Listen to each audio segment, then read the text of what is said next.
সরকারি চাকুরিতে কোটা ব্যবস্থা সংস্কারের দাবিতে আন্দোলনকারীদের অবমাননা করা হয়েছে দাবি করে রোববার দিবাগত মধ্যরাতে ঢাকা বিশ্ববিদ্যালয় ক্যাম্পাসে বিক্ষোভ করেছে শিক্ষার্থীরা। একই সময়ে চট্টগ্রাম বিশ্ববিদ্যালয়ের শিক্ষার্থীরা বিক্ষোভ শুরু করলে হামলা চালায় ছাত্রলীগ। রোববার বিকেলে প্রধানমন্ত্রীর সংবাদ সম্মেলনে কোটা সংস্কার আন্দোলন নিয়ে আসা এক বক্তব্যের প্রতিক্রিয়ায় শিক্ষার্থীরা এই বিক্ষোভ করেন। বিক্ষোভের শুরু হয় রোববার রাত 10টার দিকে ঢাকা বিশ্ববিদ্যালয়ের বিভিন্ন হলে।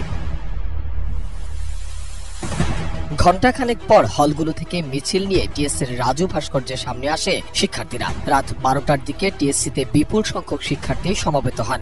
বিক্ষোভকারীদের একটি অংশ উপাচার্যের বাসভবনের সামনে জড়ো হয়ে স্লোগান দেন। এ সময় শিক্ষার্থীরা আমি কে তুমি কে, রাজাকার রাজাকার এই স্লোগান দিতে থাকেন। আধা ঘন্টা পর তারা আবার টিএসসিতে চলে যান।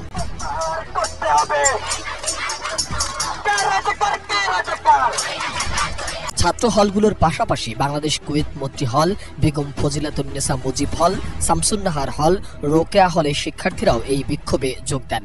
এ সময় শিক্ষার্থীরা চাইতে গেলাম অধিকার, হয়ে গেলাম রাজাকার, তুমি কে আমি কে, রাজাকার রাজাকার, মেধা না কোটা, মেধা মেধা সহ বিভিন্ন স্লোগানে মুখরিত করে রাখে পুরো ঢাকা বিশ্ববিদ্যালয় ক্যাম্পাস।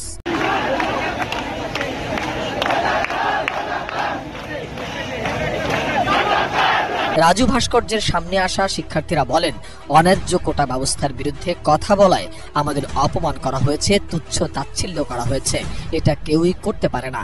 এর প্রতিবাদে আমরা এখানে এসেছি। শিক্ষার্থীদের অপমান করার অধিকার কারণেই রাত 1:30 পর্যন্ত কয়েকশো ছাত্রছাত্রী টিএসসিতে অবস্থান নিয়ে বিক্ষোভ চালাতে থাকেন। 1:30টার পর ছাত্রীরা নিজ নিজ হলে ফিরে যান। এরপরে ছাত্ররাও তাদের হলে ফিরে যান।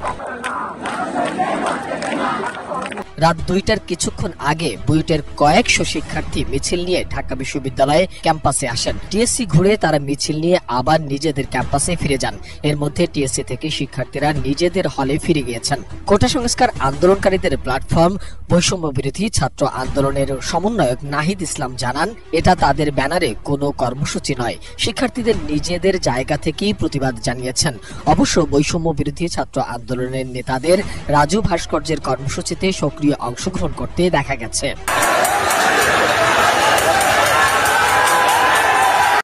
রাতে শিক্ষার্থীরা ঢাকা বিশ্ববিদ্যালয়ের বিভিন্ন হল থেকে বের হওয়া শুরু করলে হলগুলোর ফটকে অবস্থান নেন ছাত্রলীগের নেতাকর্মীরা। কয়েকটি হলের ফটকে ছাত্রলীগ নেতাকর্মীরা শিক্ষার্থীদের আটকে দেন। এমনকি ছাত্রী নেত্রীরা হলগুলোতে তালা লাগিয়ে দেন। কিন্তু শেষ পর্যন্ত বিপুল সংখ্যক শিক্ষার্থী টিএসসিতে যোগ দেন।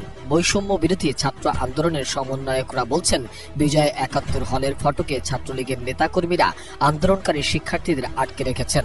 এমন খবর পেয়ে তাদের বের করে আনতে গিয়েছিলেন আন্দোলনরত শিক্ষার্থীরা। সেখানে তাদের উপর হামলা চালানো হয়।